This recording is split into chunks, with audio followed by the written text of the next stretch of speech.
Hey everyone, slightly different start to today's show. So, peek behind the curtain. We recorded today's show, the one that you are currently listening to.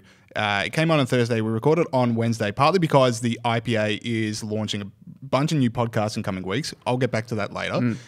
So we had to record on Wednesday. There are so many references in the show to me hoping that Michael Bloomberg stays in the presidential race, and last night he withdrew. I just want to know that you're okay, James. I don't mind about having to do this little bit. I am going through the motions of today. My heart is not in it. My heart lies in American Samoa with Michael Bloomberg's people. I think they should secede. They should secede. Michael Bloomberg should be king. So, but because it was fun and because, it's still hopefully a good show. I don't know. We're going to keep the rest of the show as it is. We just want to mention up top, we do know Bloomberg has dropped out. We're not that stupid. We might be that stupid. We are that stupid, but on this particular case, we are not that stupid. We do know Bloomberg has dropped out. Now, the podcasts, a lot of them, one podcast I want to talk about in particular, launching this weekend, is the behavioural awareness officers. And Pete and I are very excited about this one because it's another podcast from us, and it is talking about footy. It's talking about footy. We absolutely love it. It's going to be mostly footy with a little bit of, I guess you might call footy politics. That's why it's called behavioural awareness officers. Yeah, like behavioural awareness officers, crowd control, all the rounds that are now a thing. So that's the kind of stuff we'll be talking about. It's going to be rad. As well as footy. A few guests as well. That's right. We're going to be talking to a few local footy legends as well.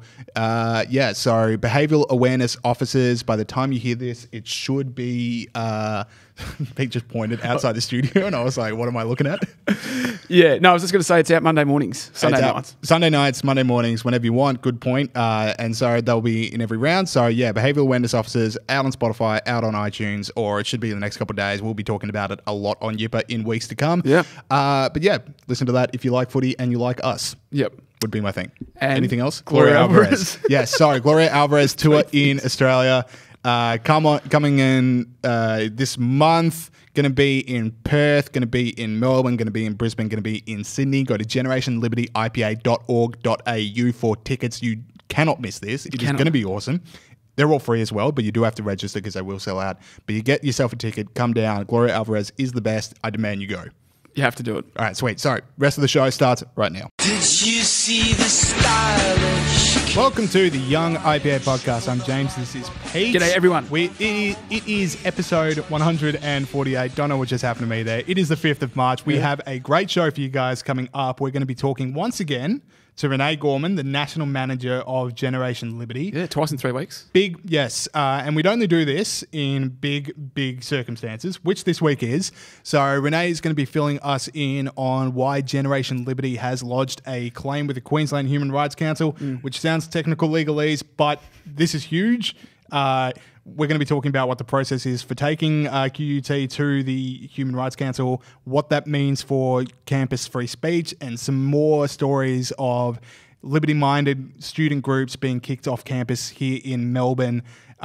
Pretty crazy week for universities in general. I know O Week's happening and everyone's sort of just putting in the effort of just going like, how do we stop kids not agreeing with... how do we stop kids do anything else other than agree with socialism? And the uni brought their A game this year, I would say. They've really tried hard, but the IPA and Generation Liberty fighting back. Yeah, tune in for that one. It's a really good one. We also got Media Watch. The IPA was on Media Watch this week. Super Tuesday results. Albanese flipped the bird to someone. Anything you're looking forward to, Pete? Well, I'm looking forward to Albanese flipping the bird, but also Mike Bloomberg.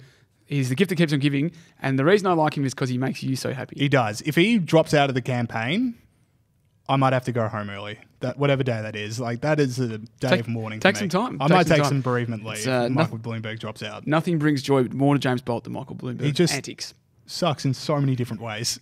And it's fantastic. Anyway, let's talk about Media Watch this week, Pete, and tell us what happened. Okay, well, last week, Evan Mulholland told us here on the Young IPA podcast that the IPA had done a poll saying only 32% of Australians think the ABC represents the views of ordinary Australians. We did it. Thank you very much. Now, this was picked up by Media Watch, the show that aims to hold the rest of the media to account, because only the ABC can provide us with unbiased analysis. Anyway, Media Watch interviewed a polling expert. Roll the tape, please, Saul. And now to Poll of the Week, which is really bad news for me and our viewers, because it proves that we need to be privatised. Now, there you go. Now, Media Watch went on to interview polling expert Professor Emeritus Murray Goot, who said our question was biased, James, and said that's what got the results. Now, mate, Murray, 1/3 of Australians didn't think the ABC represented their views. What magical, manipulative question do you think Evan Mulholland came up with that made 2/3 of Australians not get that? Is the ABC evil? Yeah, exactly. That's a leading question. Yeah, no, exactly right. And so, because if you're... Is ABC Media Watch hosted by the smuggest person in Australia? Another leading question. Not saying we should ask it. I'm just saying that would be an example, hypothetically, of a leading question. We like to play the issue here at the IPA, James, not the man. Anyway, so they need to get 100% for the ABC because they're privatised. Anyway, because they're a public thing. So Evan Mulholland released a video the next day. He got to work straight away, and that you can see on our YouTube and our Facebook and stuff like that, rebutting the claims of Media Watch. Saul, roll the tape, please, mate. But Paul Barry seems to have a very new problem with supposedly not neutral polls. Just weeks ago, Barry gleefully promoted this poll. There's no doubt that climate change activists across the world think the fires should be a tipping point, and many Australians agree. So there you have it. That's a poll from the Australia Institute, which is clearly not to his standards of neutrality. There's a few more from that image which you wouldn't have seen if you were listening. It says, this is a wake-up of questions the Australia Institute asked people. This is a wake-up call for the world on the impacts of climate change. Leading question. Climate change is making bushfires worse. Leading question. The current bushfires demonstrate the cost of climate inaction. And I had another one here. Mining and burning coal makes bushfires worse. Neutral? I don't think so. We're going to sink into the depths of hell unless we make Greta Thunberg our all-powerful overlord. That was an interesting question that they definitely added. I might have made that one up, but there you go. So, any old poll they're going to be happy to talk about any old poll, but once it attacks the gravy chain on which they all rely, all of a sudden, it's got to be scientific and, neutral and things like that. Yeah, that's right. And you can check that video out on the IPA's YouTube page. It's also on our website and Facebook page. The other part of this for me is Paul Barry then goes on to say, the quote from the end of the show, the IPA might like to know that Media Watch won its time slot last week with record ratings. As far as we know, most of our 1.1 million viewers were ordinary Australians. It's always weird to me when the ABC play the ratings game because either way, it's just an argument for privatisation. You can either say like, hey, look at us, 1.1 million viewers, these are record ratings, to which I would say, awesome, you can exist on a free market. People tune in. This is awesome. Like, you don't need my money anymore. And then if you go the other way of like, oh, we need the ABC because otherwise these shows wouldn't come to air because no one watches them, then why do I have to pay for them if no one watches them? Like, who's being helped there? Exactly right. That's exactly right, James. And Evan also goes on to say in the video, he says they introduces the IPA as a libertarian free market think tank. But when they were talking about the Australian Institute poll, they said that the poll was from the Australia Institute without any sort of commentary on what kind of position they took up on the political spectrum. So settle down, Paul. There's no need to have a tanty. 1/3 of people voted for the Greens and Labor in the election. So, of course, 1/3 of people think the ABC is great. I could have done this. Evan didn't even need to spend the money on the poll. I could have told him what the result's going to be. Evan, think about that next time. That's how we save some money. We just ask Pete. Exactly right. We go to Pete's desk and we just say, Pete, what's your view? I'm neutral. The man of Australia. You speak for all Australians, I would say. Yeah, all of them. Every single one of them. Every last one. All right, so check out the video. Yeah, check out the video. We'll move on. Super Tuesday. Yeah.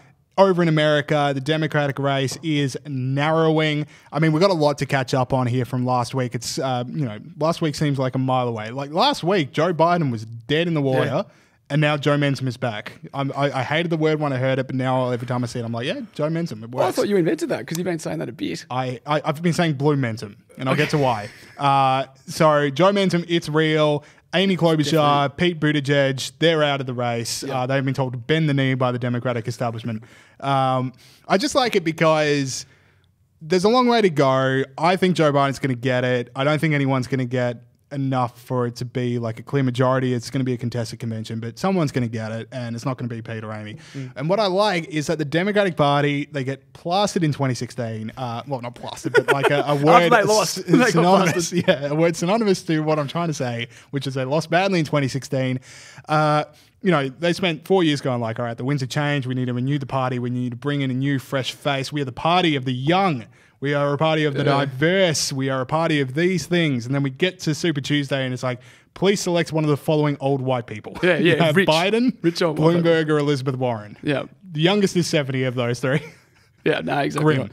Yeah, exactly right. And as you mentioned, I don't know, you didn't mention Elizabeth Warren lost her own seat or lost her own state. Yeah, which is embarrassing. And Donald Trump, who's apparently likes to get on Twitter, said Elizabeth Warren, other than Mini Mike, was the loser of the night. She didn't even come close to winning her home seat of Massachusetts. Well, now she can sit back with her husband and have a nice cold beer. Yeah, if you don't know what that is referring to, I don't know what you need to search to find it, well, but you need to see the video that they made. This is like early days of the Warren campaign. This is a video. I think if you just typed in like Elizabeth Warren in her kitchen with her husband, it'll come up. Yeah, it just like, it's the worst video I've ever seen. And I'm so glad that a year and a half later it's still getting shout outs. But it's just like, I'm about to have a nice cold beer with my husband, who then walks in and Elizabeth Warren proceeds to slap him on the butt no less than 3 times. 3 times? Yeah. That is a bit excessive. Over the course of the entire video. It is something to behold. So go watch that. Yeah. So I think we talked about it on the show, so I'm sure everyone's seen it. Yes. But we have a lot of new listeners. That's the ratings true. have been going a fair bit up recently. All right. Other thing I want to talk about. Yeah, Bloomentum. All right, it's back. Yeah. Michael Bloomberg, we laugh at him. You can say a lot of things about Michael Bloomberg. You can say he's not popular. You can say he's a robot. You can say he has absolutely no friends. But you cannot say he's not popular in American Samoa, because he did win American Samoa. So score that one up for Bloomberg. That's exactly right. I didn't realise that was part of America until recently. Yeah, it's hidden in the name slightly, American Samoa. Well, I thought it was part of Samoa, didn't I? So there you go. But he's big there. All right, he's huge. All right, don't walk into American Samoa sledging the good name of Bloomberg, because people will fight back. What? Hang on, how did he win that? I don't know. I think it's just there's like 12 people there. Well, I heard I was watching the CNN panel on it today, and I heard that there were 7 people employed in American Samoa working on Bloomberg's campaign, which is far more than anyone else, which just shows what we've known from the start, which is Bloomberg just wrote a big fat campaign donation check, and all of his people are going to go, how do we spend this money? Yeah. And suddenly 7 people get hired in American Samoa. And it largely hasn't worked, but it definitely worked there. Works in American Samoa. All right, let's move on to the Foreign Influence Transparency Scheme. There is an update. Well, I'm going to mark this down as a policy win for the Young IPA podcast and the IPA more broadly, and then also question whether it is a policy win. I was going to say, I don't know if this is a policy win. We'll get to that at the end. I kind of want to have it both ways. Anyway, we broke this story on the Young IPA podcast, the Foreign Influence Transparency Scheme, where the government was harassing Conservatives Tony Abbott and Liberty Works organiser and LDP President Andrew Cooper at the behest of Shadow Attorney General Mark Dreyfus. Of course, the scheme was introduced to tackle nefarious foreign influence in Australia, but instead it was used as a political tool to go after Conservatives. Now, Attorney General Christian Porter this week has replaced the entire FITS, that's the acronym, leadership team, called in corporate regulators, ASIC and the ACCC to assist, and hired a former Assistant Ombudsman, Autumn O'Keefe, to head up the organisation. So he's done other stuff there as well. What he hasn't done, James, is rewrite the legislation. Which is why I don't think it's a policy win, because you can just like replace the team that investigated Tony Abbott for being a foreign agent. Yeah. But like, as long as the law's there, there's going to be other teams. This isn't the team for the rest of time. That's exactly right. And we would be just as upset with this if they were using it to go after Labor people. Oh, for sure. But it's just like, I get the idea of like, hey, we don't want foreign governments interfering with Australian elections, but this is not the law to do it in if it also goes like, yeah, but what about Tony Abbott? Let's also get him. Yeah. I understand where you're coming from, but I think there's a part of changing Australia, let's say, that is just firing the whole bureaucracy. Yeah. But it's replaced with another bureaucracy. Yeah, I know, but part of getting it across the line is getting your good people that like you in. Yes. So that's why I'm saying it's partial. But then when the Liberals lose an election, then Labor just gets them in. And then Labor gets their people in. And they might be good, but also they might be bad. And this was happening under a Liberal government as well. So we can't even trust like that. It's Liberal legislation. It's like, I don't know. Until the law changes, this isn't a win, but it's good to know that some progress is being made, even if it is very slight. Yep. Very slight. So, partial victory to us. I'm notoriously negative with these things, but I see where you're coming from. If Andrew Cooper hadn't said that on this program and then reported widely in The Australian, this wouldn't have happened. Yes. IPA breaking news. Young IPA podcast breaking news. Let's go to the heroes and villains segment. So we'll start off with Grunt the Pig. Grunt the Pig, yep. There he goes. With our fear or favour, Saul Muscatel will play that big. All right, that is a snort of freedom. That is a snort we give out to people that have stood up for freedom and liberty around the world somewhere this week. Pete, who is your hero of the week? Well, we're non-partisan here at the IPA, James. We're going to give heroes where and wherever they're deserved. Yep. Anthony Albanese, leader of the opposition, was at the gay and lesbian Mardi Gras in Sydney over the weekend. He copped a bit of abuse from a section of the crowd. They were Socialist Alliance protesters. They were chanting 1, 2, 3, F the ALP. But, James, they weren't saying F, they were saying the full swear word that you know what I'm talking about. Fridge. So just said that bit. Fajita. To which Anthony Albanese was filmed turning and flipping the bird at them. So for those watching, you can see it on the screen now. It's a very grainy image, but that's just the... That is unmistakably the bird. That is... There's grainy as it may be, that's the bird. That is the bird. Apparently they asked the opposition leader's office if he was doing 2 fingers or 1 finger. I think the image shows it was 1 finger, but... The correct way. I'm glad that they went up to clarify. Who says journalism's dead? And I just think there should be more bird flipping in Australian politics. I'm giving Albanese Hero of the Week. Yeah, it's the kind of stuff that definitely, the Labor loses their traditional heartland last election. This is the kind of stuff that wins them back. It's probably in their review. Just human. Yeah. Albanese, it's like his KPI. This year you flipped the bird 3 times. More birds. Knocked off 1. We need 2 more by the end of the year. 2 more, that's hard. No, good on you, Anthony. All right, sweet. My hero this week. Okay, so Gloria Alvarez, the tour is happening. Probably should have mentioned that at the start of the show, but we didn't, but we're going to mention it now. So Gloria Alvarez is my hero this week. I cannot stress enough how much you need to go to this tour. So the Generation Liberty is hosting her. I'm going to read out the dates. University of Western Australia on the 11th of March, University of Notre Dame on the 12th of March, over to Victoria at the University of Melbourne 17th of March, Queensland, University of Queensland 18th of March, then down in New South Wales, the University of Sydney on the 19th of March, and Campion College on the 20th of March. Gloria Alvarez is such an awesome speaker. I was watching speeches of her. I've been watching speeches of her all week. Here's a little clip which I liked, which you might like. It's her talking about how the free market's going to help the world's poor. So if the Europeans want to save Africa, cut the crap. At least stop the aid and let us work. And if they don't want us here, at least let the free market happen, because the European Union does this not only with Africa, but also with Latin America. It's impossible, right, for us to work. I mean, that's exactly the kind of message we need being brought out there. And Gloria Alvarez is like this young Hurricane Gloria, I guess is what the name is. But she's this force coming out of South America, coming into Australia. Get yourself some tickets now. It's going to be unmissable. That's exactly right. I should point out the tickets are free, but you will have to register because you'll sell out. So register for a ticket. GenerationLibertyIPA.org.au. Get there, get your tickets, or I'm going to be mad at you. I will. We'll be talking to Gloria on the Young IPA podcast. We will indeed. All right, sweet. So, now I'm still refused to endorse what we do for villains. So, Pete, over to you. Well, the Extinction Rebellion had a fake nudie run back in October, and I think that's just a disgrace. Saul, run the tape, please, mate. As Extinction Rebellion protests enter their 6th day. Now, that, for those listening, is a group of people not quite in the nude saying they're doing a nudie run. So, they're the award we give for standing against freedom every week. James, you go first, mate. All right, so my villain of the week. Now, from a classical liberal or libertarian perspective, the government only needs to provide services when there is a market failure, when there's no capitalist way that you can encourage a business to start up. Tell me more. You get what I'm saying? I get what you're saying. Sorry, like defense would be a thing that the government can do because there's not really a good capitalist reason for there to be defense. Yeah. Roads, I know I lost a lot of libertarian listeners. I'm sorry. Roads, another one. NBN? No, I reckon the private market can work with the internet. But I'll tell you the one thing the private market can do, as you write that down, is provide people with coffee. Taxpayers were charged $390,000 to upgrade a coffee cart in the press gallery of the federal parliament because it is run by the department. Really? Yes. $390,000 of taxpayer money to get people coffee. So that's just not some contractor who's got a lease in Parliament House. So in federal parliament, there are 4 coffee places. One privately run cafe called Aussies. Therefore, I'm only ever going to go to Aussies. I encourage everyone else in Canberra to go to Aussies. Yeah. And 3 are run by the department. The Queen's Terrace Cafe, the Staff Cafeteria, and the Press Gallery Coffee Cart. Now, the Press Gallery Coffee Cart is the one that just got $390,000 of taxpayer money to provide coffees better.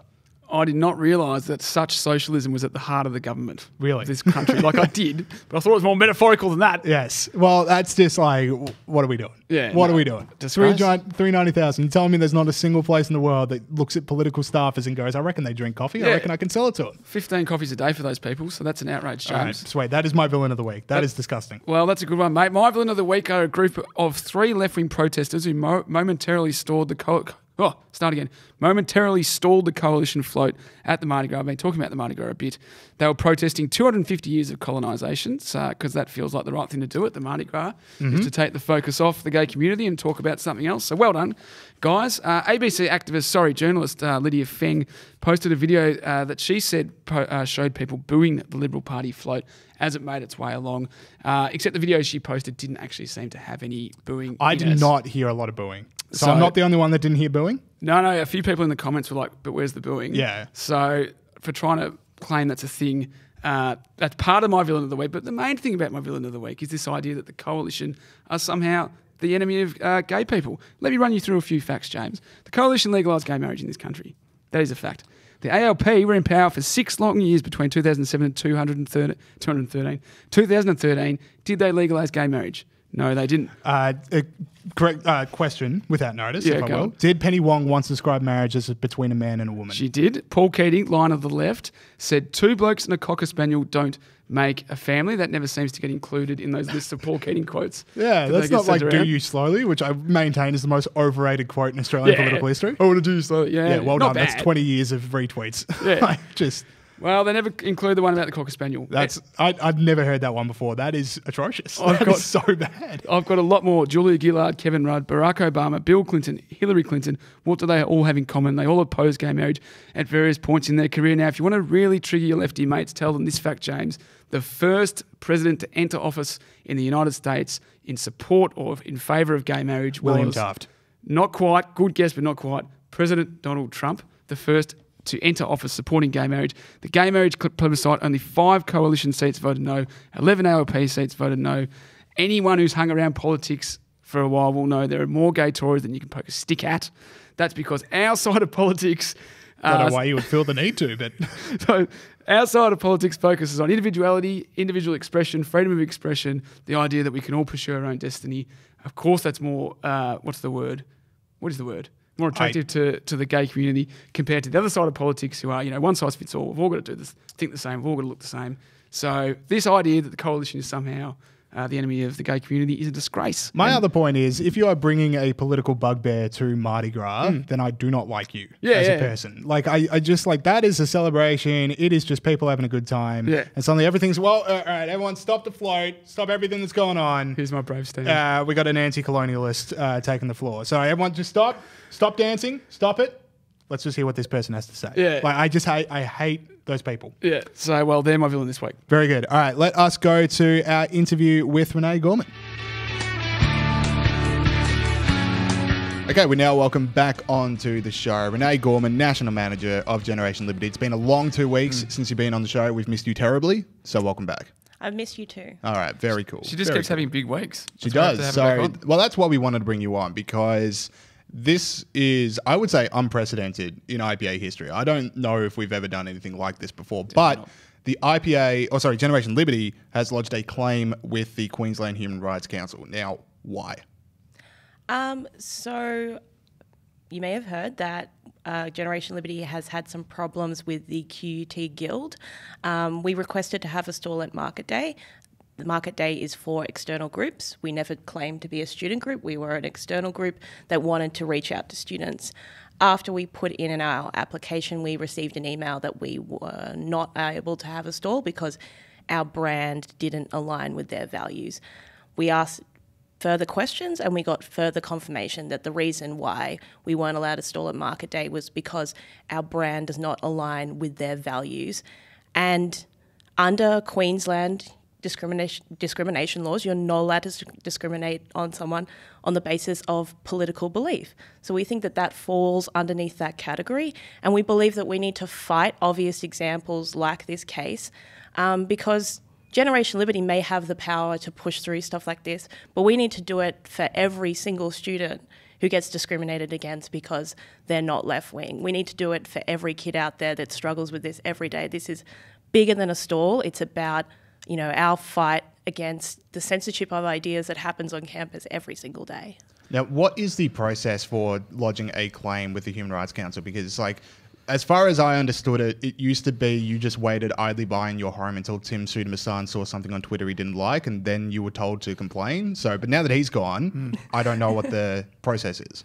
Well, Morgan, our wonderful legal expertise in the office, has been going through the claim and filling out that form, and then we've sent it in. And from what I know, we have 28 days to wait before the Human Rights Commission has to get back to us. But we have, done the honourable thing, I believe, by letting the QUT Guild know straight away that we've made this claim, unlike certain cases in the past where people have been left in the dark that there's been a complaint made about them. Yeah, for like 2 years or whatever that was. Yeah, just like for people that don't know what we're talking about, go back and listen to. It was just like the 18C at QUT cases where kids were left in the dark for 2 years on whether or not they were like it's something to answer for. That's right. Now, how have things got to this point, Renee, for the IPA to go to one of these bodies that are located around Australia? Things must be pretty grim. How have things got to this point? Yeah, well, so, we've gone back and forth on these because, the IPA generally doesn't believe that these laws are a good thing. But our thought was, if the federal government's not going to step in, if no one's going to step in and stop what's happening on campus, stop the censorship of ideas, then this was our last resort and we had to do it. And, the left actually believes these laws should exist, and probably the Guild believes these laws should exist, then they should abide by these laws. And this is an obvious example of political discrimination. I'm glad you raised that about the fact that the IPA thinks maybe a lot of these bodies shouldn't exist and things like that. Was that an internal discussion that you had with Morgan and other people, or something that you talked about a lot? Because I'm sure a lot of our listeners are thinking, you guys don't think this should exist. What was the discussion around that? Yeah, I had a lot of talks with Morgan about it, and also Chris Decker himself, because he is a very strong libertarian and is about reducing the size of government as much as possible.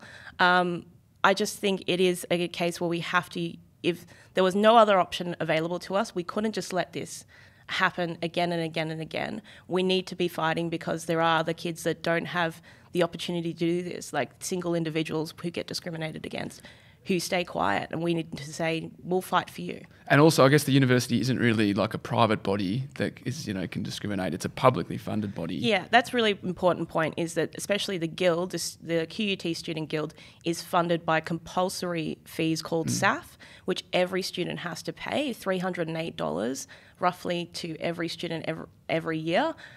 So if they are going to be funded by compulsory fees but from the students, and then also billions of dollars from taxpayers, then they need to be a forum of open discussion and open learning. And also their decisions have to be transparent. They can't just say your brand does not align with our values. They still haven't told us what those values are and how we don't align. You need to make your decision-making transparent for the student body to know what you're doing. Now, one thing I've been really noticing is this has gone very public in the media. Like, a lot of people in the media are talking about it. It was on page 5 of The Australian today. It was commented on Paul Murray Live and Hardgrave last night.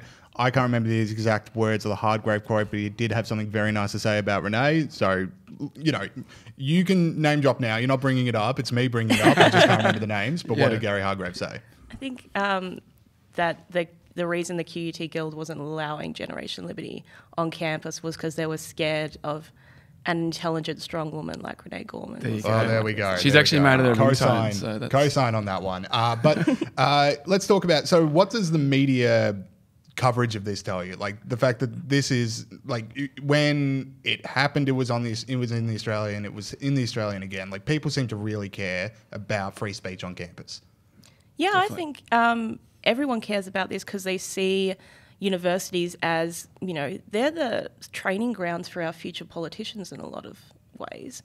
A lot of the people who run student guilds eventually go on to work in politics. So I think they believe that these should be, squares of open learning. They should be exposed to all ideas. And I think they're getting really sick of so many cases of obvious discrimination against kids who aren't left-wing, conservative or libertarian or classical liberal, and nothing gets done. The government doesn't do anything. The administrations don't do anything.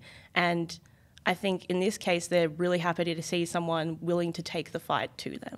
And I reckon a lot of universities are a huge battleground, and older people and middle-aged people recognise that because, it's hard to convince someone who's 40 or 50 to change their views about the environment or whatever. But at secondary school and at universities, that's when people are forming their opinions about these things. So I reckon heaps of people see these kind of battles as really important. And yeah, and the whole thing is Generation Liberty and, the IPA, we don't want, the left to be off campus we're fine with the socialist clubs having their millions of events and covering the university and posters, but it's when they're trying to stop other ideas on campus that's where you've got a problem. Now, when we talk about, so there's O weeks and there's market days that are happening all across this country and people are signing up to Generation Liberty. Well, one thing I've noticed in, when we talk about the results of the membership campaign is, in Queensland, we're doing very well. And it does seem to be that students in Queensland are sick of it themselves. They're just like, you know what, if this thing is getting booted off campus and I don't want these things booted off campus, I'm going to support. Yeah, we've had an absolutely overwhelming result in Queensland. So Mitchell, our campus coordinator at the University of Queensland, actually called me on the day of his O Week when he had his stall to say, Renee, we're doing really well, but I think I might run out of stuff. There's only so much stuff I can give out. So we had over 60 people sign up in a day. So Queensland seems to be really behind this, and Queensland young people seem to be behind this. That number keeps going up, and I think it's because they really get it. They understand that this QUT Guild issue is about more than a stall. It's about the continuous discrimination that certain students face at universities. So those tote bags were really popular? Yeah, the Eleanor tote bags were very popular. Can I ask, where's Eleanor today? Is she cut sick up in Queensland or something? Where is she? Oh, no, she's gone up Queensland. She's got to go, fight the QUT Guild. She's making her way up there now. For new listeners, Eleanor being the mascot of Generation Liberty, the Don't Tread on Eleanor the Echidna. Yeah. Eleanor the Echidna, yeah. All right, so back home in Victoria, another student group has been kicked off campus as well, the Victorian Liberal Students Association. Yep. I've got that right. Victorian Liberal Student Association. Don't know what else it would have been. But surprise, surprise, it's a group on our side of politics and they get kicked off campus. So what happened on this one? So interestingly, I was actually there on the day and I did a little experiment and walked around to all the socialist groups that had set up tables. So there was, set up areas for affiliated clubs where they should be. But then there was just random, 50-year-old socialists who had set up tables all over the university. They're called mature age students and they are the lifeblood of a university. They haven't finished their PhD yet. So I went up to them and I pretended I was interested and I'm just like, hey, my club would like to set up a table sometime. Did you have to, pay to be here or get permission or fill out any forms? They're like, no, we just set up. It's fine. And then I went and talked to another guy and I said, oh, so you just set up a table? He's like, yeah, you should do it too, man. Fight the neoliberal university. If they have a problem with your table, come talk to me. So that was like, let's get that guy on the show. Yeah. Let's get his 2 cents about it. You guys should set up there one day and see what happens. So I was like, okay, this seems a bit weird. Certain rules apply to some and certain rules don't apply to others. And then I went and saw that VLSA, which is made up of genuine students, all at Melbourne University, out the front of the uni with all their banners packed up because they got kicked out. And then they tried to go back as just private citizens, as students of the university, just to hand out pamphlets, and they got kicked out again. So it seemed like a massive double standard that was happening there on the day. Have they considered growing dreadlocks and removing footwear and smelling? Just to sort of throw people off. Maybe it's that, maybe you just need to look like you're a socialist and then you just slide them a Liberal Student Association pamphlet. I don't know. I wouldn't want to do that to Charlotte. She's a very well put together young lady. I don't want her to lower herself to that. All right, well, I'm still on the table with dreadlocks. But what I don't get is that if you are a university administrator and you're a socialist, then the one thing you... Does that person exist, Joe? I'm not sure. I think there's 2 of them in the country. Okay. But the point I'm trying to make is, if you're one of those, and you don't want attention given to Generation Liberty or you don't want attention given to the Victorian Liberal Students Association, the best thing you can do for your case is nothing, because just let them have their stall. But the second you kick them off, suddenly it's in the Australian, suddenly it's on Sky News, suddenly people at the student around the campus are talking about it, and we get all these members at a different university in Queensland from people that want to sign up. So I don't get why they do the things that they do. I don't think they're used to us fighting back as we have been as much as in the last few years. I think they've been getting away with this for a very long time and sweeping it under the rug. And it's only since Generation Liberty and new groups are starting to point it out, they're like, oh, our tactics aren't working anymore. Also, I think you're assuming a a too large amount of intelligence. I assume they're able to play 2D chess before they start playing 3D chess. Yes. So you mentioned with the case before the body, that's going to take how long did you say? We got to wait 28 days. 28 days, okay. So that's the next thing. We'll get you on next time about that. Yes, that sounds another good. 2 weeks. All right. So Renee, thank you very much for coming on. Thank you. And yeah, keep up the good work. Cheers. Okay, we've got another round of the quiz coming up right now. We have got a loaded, intelligent, and good-looking panel. I'll say it. Thank you. So Thank you. yeah, they're about to come in. Thanks for It's sitting obviously in. a different panel. yeah. Thanks for sitting in while we got the camera angle set up. But, Wait, did we'll you get the real say people in. loaded, intelligent, and good-looking in that order, or is it traits to all three? You know what? I'll decide at the end of the round based on how you guys perform who was what. All right, so we got Director of Policy Gideon Rosner. We got Research Fellow Andrew Bushnell, Criminal Justice heads that up, and we got the Roof Seal, as always, Peter Gregory. Roof Seal and the King. Never forget. For now. Never forget. So Peter Gregory's put on the crown as the reigning quiz champion. 1 point on for correct answers, 1 point off for incorrect answers. Buzzer is your first name. I think we're all familiar with the rules. If anyone needs to go. All right. Now, with Mayor Pete and Amy Klobuchar withdrawing from the Democratic race, who is now the youngest person? Good question. Oh, He's jumped in. I'm going to have a stab in the dark here. I'm going to have to say Mini Mike Bloomberg. Mini Mike Bloomberg is not the youngest person still in the Democratic field. Bushnell. So who we got? Well, technically, Buzzer is your first Warren. name. It's not Elizabeth Warren. Roof. Roof. Sanders. Okay, you're all wrong because technically Tulsi Gabbard is still running. That's a trick question. That is a trick question and you fell right into You it. dropped out, Tulsi. This is Russian propaganda. Leaving her on the list. What? I thought you said at the start then, I didn't think you said Mayor Pete. I thought you said me and Pete. And I was like, I did not realise. No, we're still running. We're still running. Yeah, and we are looking good in Washington State. Yeah, now, who of the people not named Tulsi Gabbard is the youngest person in the Democratic race? Bushnell. It is Elizabeth It is Elizabeth Warren, who is 70 years old. This picture of youth herself. Sorry. And she lost her own state today. It's not looking good for her. Yeah, we are recording this on Wednesday, so if Elizabeth Warren has dropped out and Tulsi Gabbard has dropped out by the time you hear this podcast, I'm still correct. Yeah, Tulsi. So just know I'm still correct. All right, question 3. When was all right? So I reckon we're heading towards a contested convention or brokered convention, if you will. When was the last time that that happened? Either party. You said this on the show. I'm going to guess again and say the Democrats in 1972. It is incorrect. Does anyone else want to make a stab? What was that one where they bashed all the protesters outside? I shouldn't say. It's people would laugh at that. in the 60s. Yeah, because we're trying to get it right. I was saying that hilarious thing of protesters one. being bashed in the street. I don't know who it is, James. All right, does anyone want to make a guess? No. All right, so it's the Democrats back in 1952. Oh, I think you said that on the show the other week. Yeah, well... I just sort of wait for my turn to speak. Exactly. You don't listen. You're just about yourself. All right. Sorry, everyone is in the negatives right now. No, Bushnell's on 0. Pete's on -1. Gideon's on -2. Okay, according to the Australian on... I used to be the quiz champion once upon a time. What's happened? How the mighty have fallen. I think you said loaded at the top of the show. Yeah, well... Pete was the loaded one, not at the top me. of the segment. Yeah. I wish I was. So, according to the Australian on Tuesday, how many immigration detainees have said they should be released into Australia on grounds of indigeneity? 22. Off by war? Roof. No. I know it's 23 because it's Shane Warne's number. And Buddy Franklin and Jamie Carragher. Gideon and Michael going for getting worse and worse. Gideon going for the lowest number. This is what happens when you chase your losses. Okay, now... They can't run forever. So it's 23. Now, how many members of Iran's parliament have tested positive for coronavirus? Oof. A lot. That's a... Closest to the mark. How about closest to the mark? Yeah, I love those. Can't Can't get them wrong. Can't get them wrong. You I can get them wrong. They make the rules up as go. It's too close to the mark. Yeah, He loves the power. I do. So 4 for Makes me. me happy. Give me 4? How about 20? 20. 15. 15. Bushnell gets it. It's 23 as well. 23 members. Because it was like one a couple Where of was weeks ago. Shane Warne on that Well, one? that's good. Warne, you let me down for the first time ever. All right. It is 23. So, yeah, the Deputy Health Minister was the other one, and then he's probably infected these 23 people. Now, Generation Liberty is hosting the upcoming tour of Gloria Alvarez. Get your tickets now. Can't stress that enough. Yep. What country was she born in? Oh, well, that's... Gideon. Bolivia? Roof. Jeez, Gideon is absolutely hemorrhaging here.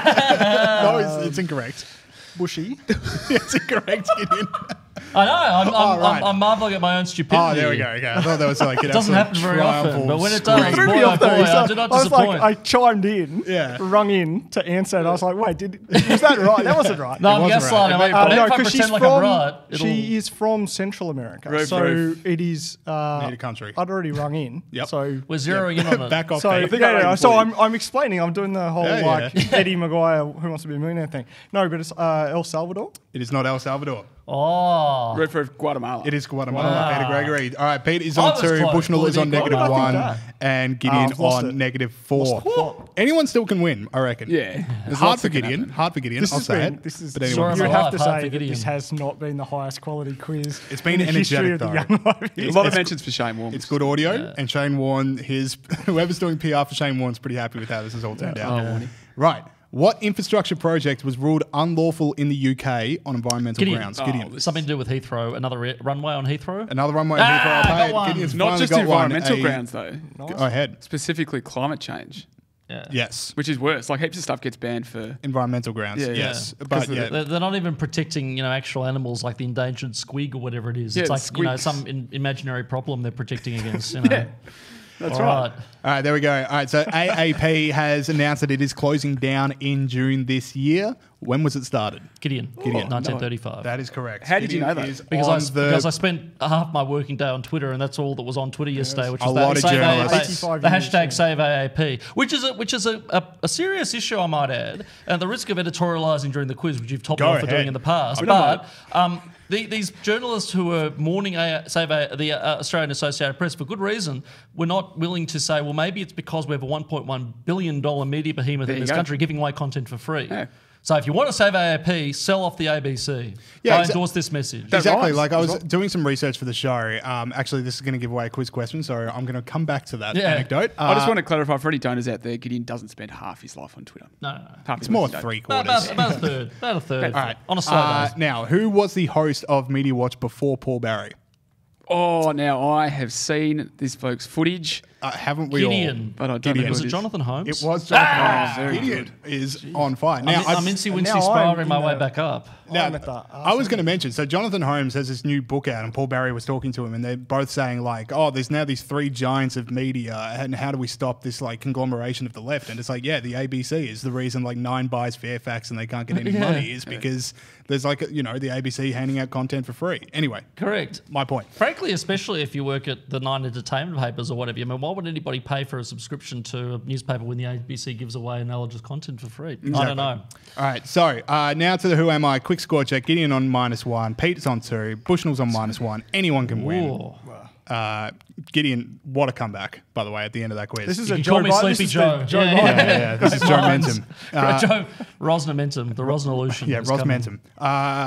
Now, for 5 points, I was born 173 years ago, 173 years ago this Wednesday. You always do this. We always have to mentally work out. Yep. 1847. What's...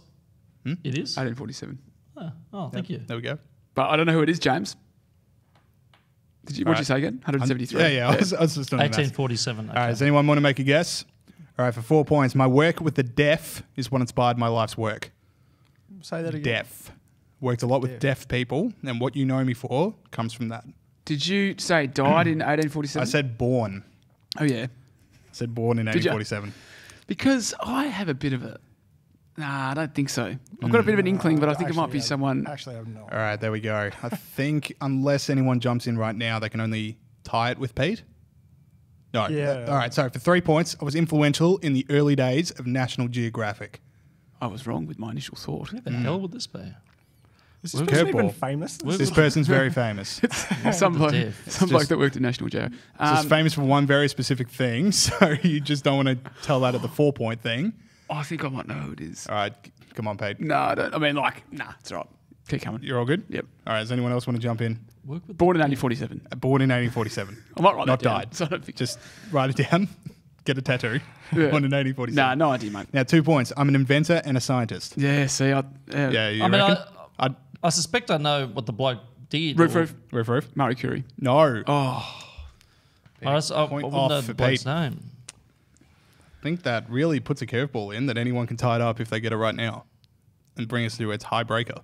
So born in 1847. Born in 1847. Worked with the deaf. Worked with the deaf. And at National Geographic. And at National Geographic. Is an inventor. And is an inventor and a scientist. So and famous enough to famous. Your peak inventing years were like 35. So you're talking about like inventions that maybe took place in like about 18. Are they your peak inventing years? Well, I don't know. I think I'm not inventing much. I'm 35. Yeah. Well, your peak might be shallower than others. I think you don't want to peak too early. Like I'm aiming for my. You'd hope not. Your best days are ahead of you. This is. I can't even think of a single name that. This will get it away. For 1 point, I invented the telephone. Oh, Gideon. Alexander Graham Bell. Gets it. Graham hyphen Bell, I should say. No, not true though. Didn't some Italian guy invent it? Let's get Guglielmo Marconi. Yeah, let's get the. Oh, controversy. This is controversial. So wait, does that mean that the roof seal we need some Italian nationalists to ring in. Surely the man that invented the telephone was Alexander Graham Bell, or no, the education system has absolutely let me down. There is no. You're right. There's like some sort of controversy around this though. Yeah, because he also came up with ahoy hoy. Yeah, he genuinely thought people would answer the phone ahoy hoy instead of saying hello. Did he really? One of my favourite fun facts in history. Is that true? Yeah, that's I tried to put it in there. I was like, ahoy hoy. Is that where Mr. Burns or it is? It is literally where they got that from. I never knew that. Yeah. Well, give Bushnell a bonus point and I still win. Yeah. Okay, you get 2 ahoy hoys for that last one, but Peter Gregory is still the reigning champion. And we got more show for you coming up after this. Congratulations, Peter Gregory. Once more, the reigning quiz champion. I actually don't know how many in a row that is. I think it's 2 because Gideon went on that unprecedented 5 or 6 in a row. It might be more than 2. I think it's 3, but we'll check. Oh, because you won in Gideon's absence and then beat Gideon and now you've won again. So that is 3. Yep. Well done. Let us get into some stories and we want to start with this Q&A clap, Peter. Everyone's favourite segment, the Q&A clap, James. It's the first segment. Probably still the best the thing you've ever OG done. segment. That's right. Probably still the first thing you've ever done. So Q&A clap. We started right back at the start. It's about how people say stupid, meaningless things on Q&A and they get a big old clap for it. So we've got a doozy this week. Finance Minister Matthias Cormann, a doozy. You heard it. I said it. How is Scooby-Doo? Yeah, this is a good one. Finance Minister Matthias Cormann in Senate Finance and Public Administration Legislation Committee said this earlier this week. The question is to you, Minister. My Comcar driver told me the other day that the colour of the cars was chosen by you personally. Is that a true rumour that's circulating? Well, I take responsibility for that, yes. I think that it's my judgment. The white colour, sort of in my mind, reflects a bit of a colonial past that we've moved on from, and I think the colour chosen for the Comcars is a better reflection of a modern, forward-looking Australia. James, is he serious? I'm hesitant to bite on this one. First of all, Q&A clap. Q&A clap. Can I just... Okay.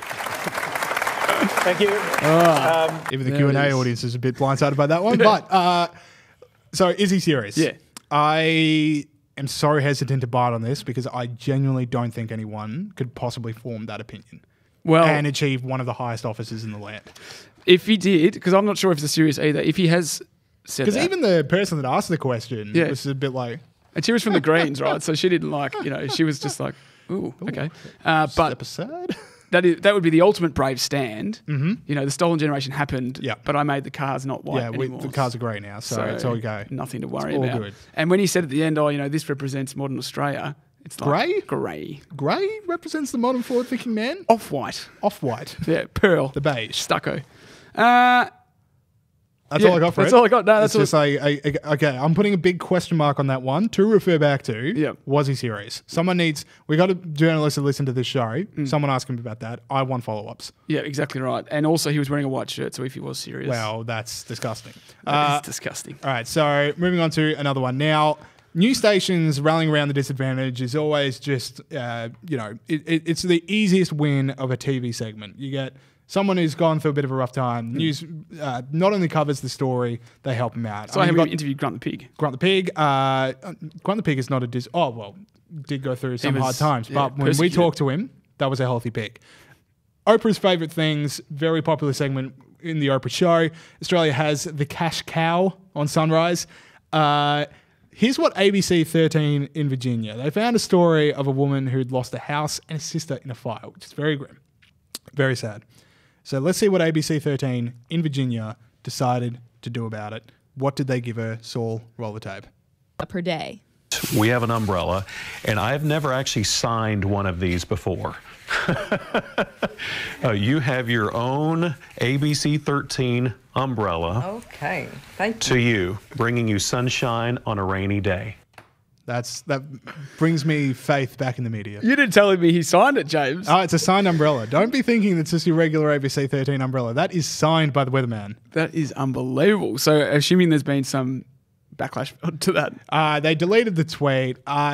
To give them their time of day, the daughter did write in saying like, oh, one of the things she really misses was the umbrella. Yeah. So, you know, maybe it is a good thing to give her, but you can't build a segment around it. Nah. It can't be the go-to. Yeah, no, that's exactly right. Especially when it's got like an ABC logo on it. So it's like a bit of free advertising. Yeah, exactly. You know, in amongst the grief. And his signature. So it's a bit of personal advertising as well. Exactly right. Remember who this was. Remember the guy that helped you out with your umbrella needs.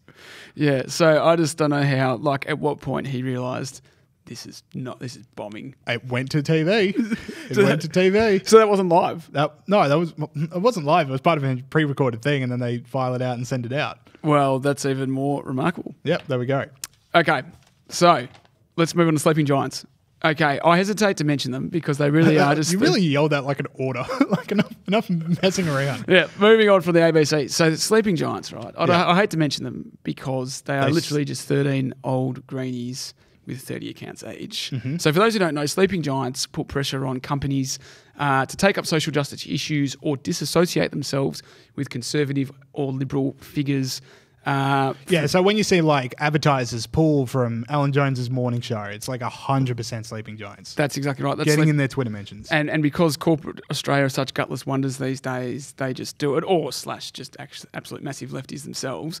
They just do it. So I lean the first. If it's either or, I lean the first. I reckon it's got to be a bit of both. Like the HR departments at these places and the social media departments at these places are very left wing. Yeah, but then those suggestions have to be signed off by someone, and I think that's just like, well, done. Yeah, moving on, back to golf. I just think that they run corporate Australia. Anyway, the Sleeping Giants tweeted out during the week, the politicisation of social media is unfathomably dangerous. So that's an interesting statement. You hate to see that. Now, what they're referring to is an article about how Paul Singer, a major Republican donor, has purchased a big stake in Twitter and is potentially planning to get rid of Jack Dorsey, who's the chief executive. So it's like, oh, sorry, Sleeping Giants. Sorry, it must be difficult to not have everyone who runs social media a massive lefty. Yes. How difficult for you to deal with that? Secondly, your whole thing is that you're a political organisation. Yes.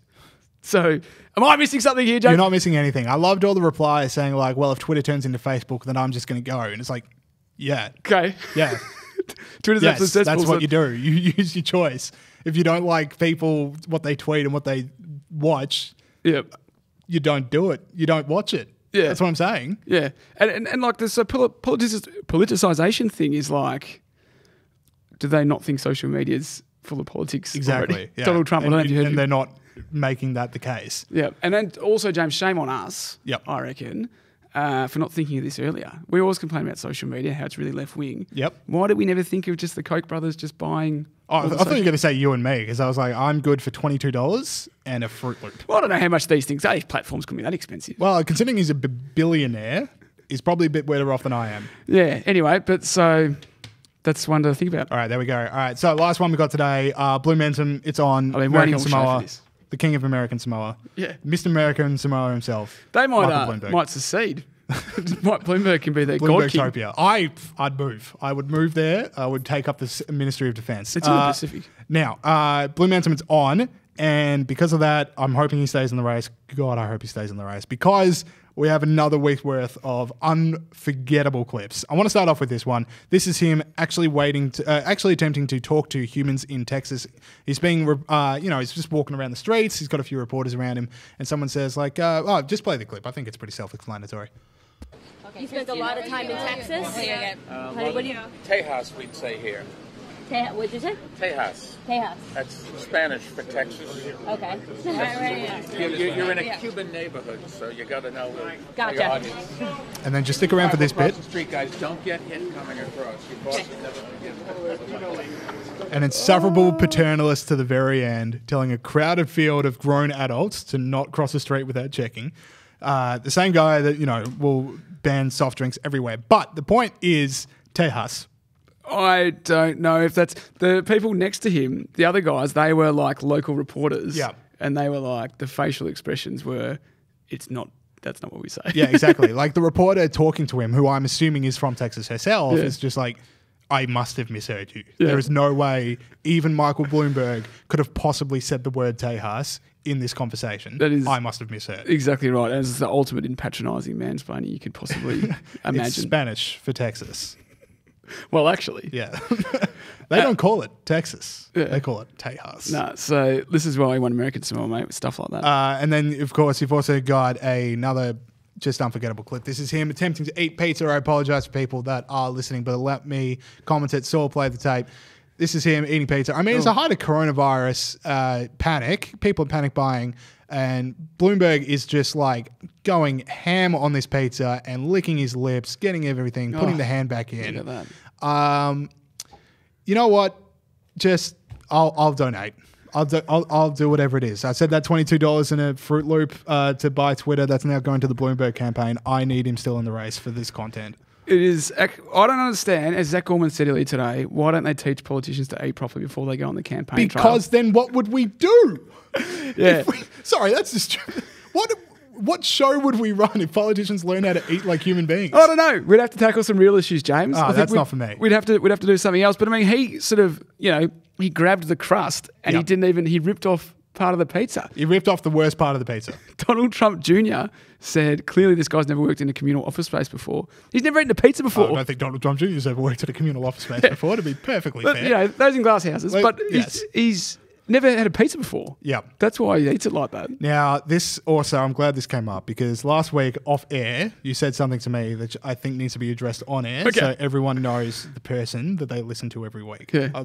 So they get an idea of who the real Peter I know Gregory where this is going. Peter, you described to me what your favourite flavour of pizza is. Favourite topping of pizza is. Favourite topping of all of the ones to choose. Yeah. What is it? Margarita. See you guys next week.